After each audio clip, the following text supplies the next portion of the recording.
आप जानते हैं जहांगीरपुरी में हमारा कोई इलेक्टोरल फायदा नहीं है, फिर भी हम लगे हैं, तो आप उसको भुनाना बोलेंगे? बीजेपी लगातार ये आरोप लगाती है कि जो लोग वहाँ पे पहुँच जाते हैं। लगाएगी बीजेपी तो मुसलमानों पे भी आरोप लगा रही है, जो विक्टिम्स है उन्हीं पे आरोप लगा रही है। तो क्या आप उनके आरोपों को सच मानेंगे कि भाजपा की ये नफरत की राजनीति जो है उसमें मुसलमानों को डिमोनाइज करना, मुसलमानों को डिमोनाइज करके उनके लिए नफरत लोगों के दिलों में बेबस करना, ये भाजपा और आरएसएस का काम रहा है और वो उसी काम को लगातार अंजाम दे रहे हैं।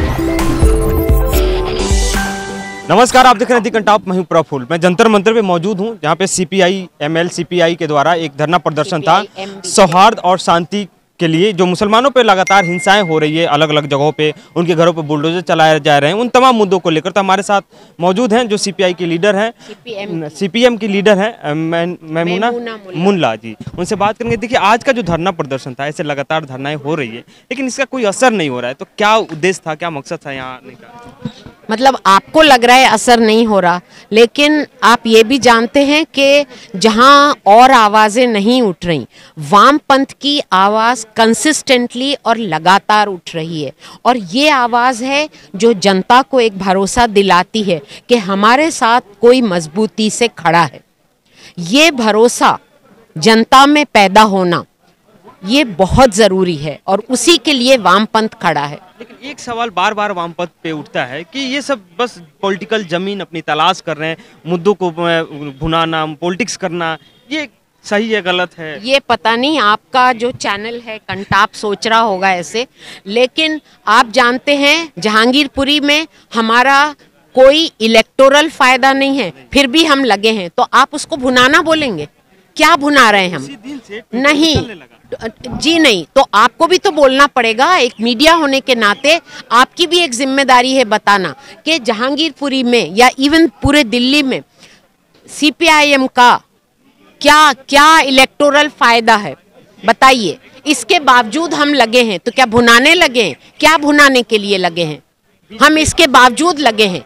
बीजेपी लगातार ये आरोप लगाती है कि जो लोग वहाँ पे पहुंच जाते हैं। लगाएगी बीजेपी तो मुसलमानों पे भी आरोप लगा रही है, जो विक्टिम्स है उन्हीं पे आरोप लगा रही है। तो क्या आप उनके आरोपों को सच मानेंगे? विक्टिम कहाँ है? बीजेपी का कहना है या उनके मेयर के जो कहना है वो एक्यूज हैं? वही मैं कह रही हूँ, तो बीजेपी जो बोल रही है आप उसी को सच मान लीजिए। हमारा सरकार तो उन्हीं की है, आपकी सरकार, वो भी वही बोल रहे हैं, वो क्या बीजेपी से कम है?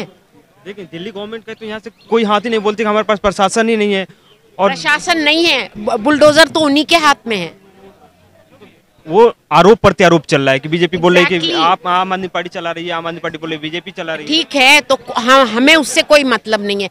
हम ये जानते हैं कि भाजपा की ये नफरत की राजनीति जो है उसमें मुसलमानों को डिमोनाइज करना, मुसलमानों को डिमोनाइज करके उनके लिए नफरत लोगों के दिलों में बेबस करना, ये भाजपा और आरएसएस का काम रहा है और वो उसी काम को लगातार अंजाम दे रहे हैं। सबका साथ सबका विश्वास में बिलीव करते बीजेपी। कहाँ विश्वास जीत रहे हैं वो? अगर उन्हीं के बजरंग दल के लोग, आरएसएस का ही तो एक फ्रंट है बजरंग दल, अगर बजरंग दल यूं लोगों के ऊपर खुली तलवार लेके हनुमान चालीसा करेगा, हनुमान जयंती करेगा, हनुमान की जयंती कोई खुली तलवार लेकर करता है?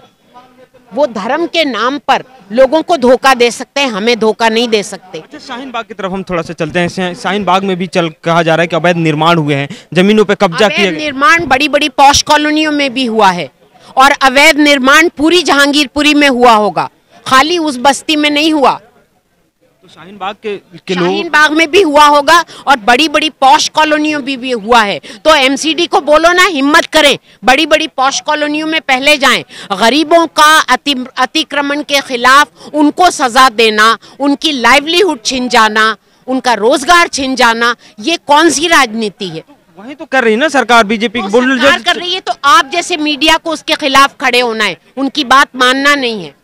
बुलडोजर चलाए जा रहे हैं ना, तो बुलडोजर अगर चल रहे हैं तो हम उसके खिलाफ हैं, हम खड़े हैं, वामपंथ खड़ा है और हम आपसे, आप जैसे मीडिया से और जनता से अपील करते हैं कि इस नफरत की राजनीति के खिलाफ अपनी आवाज़ बुलंद करें और सब लोग कंधे से कंधा मिलाकर इस नफरत की राजनीति के खिलाफ मिलकर आंदोलन खड़ा करें।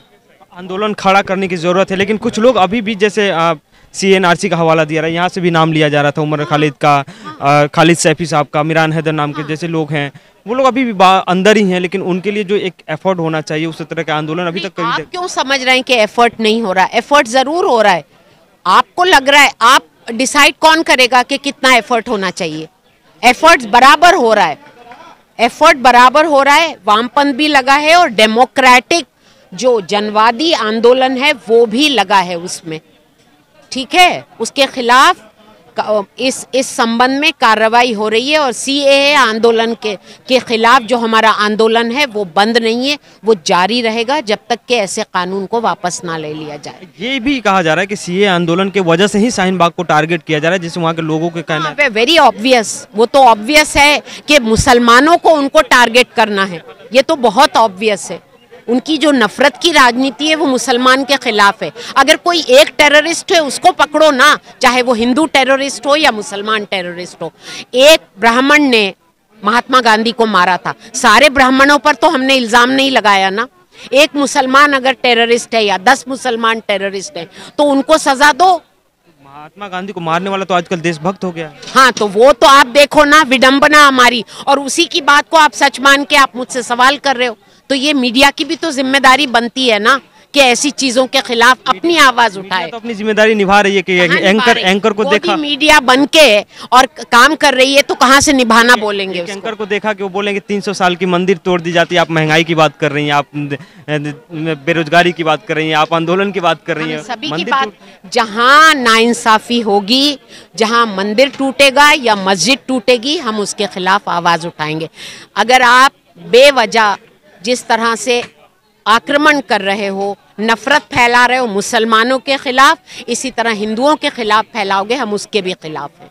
आप समझ रहे हो? शुक्रिया बात करने के लिए। तो खैर CPIM की नेता थी जो हमारे साथ बात कर रही थी। और देश में लगातार आप देख रहे होंगे कि हिंसक झड़पें हो रही है। हनुमान शोभा यात्रा के दौरान पथराव हो जाते हैं, मस्जिदों के सामने कुछ लोग खड़े होकर नारेबाजी करने शुरू कर देते हैं, उसके रिएक्शन में भी नारेबाजी होते हैं। तो इन सब तमाम मुद्दों को लेकर जंतर मंतर पे ये प्रदर्शन था। इसका सौहार्द और शांति, इसका थीम रखा गया था कि देश में शांति हो, सौहार्द हो, भाईचारे बना रहे। तो खैर देखते रहिए कि भाईचारे बना रहता है या उसको बिगाड़ने की लगातार जो कोशिश जारी है वो जारी रहेगी। आखिर एक ही तरह के इंसिडेंट क्यों बार बार होते हैं? क्यों शोभा यात्रा पे पत्थर चलाए जाते हैं? क्यों मस्जिदों के सामने जाके लोग नारेबाजी करते हैं? आखिर इसके पीछे कौन है? सवाल बहुत हैं, लेकिन जवाब तलाशने की कोशिश जारी है। देखिए, कहीं ना कहीं से कभी ना कभी इसके जवाब मिलेंगे जरूर। तब तक बने रहिए आप हमारे साथ। जो भी खबरें हैं, जो भी अपडेट हैं, आपके साथ हम शेयर करते रहेंगे।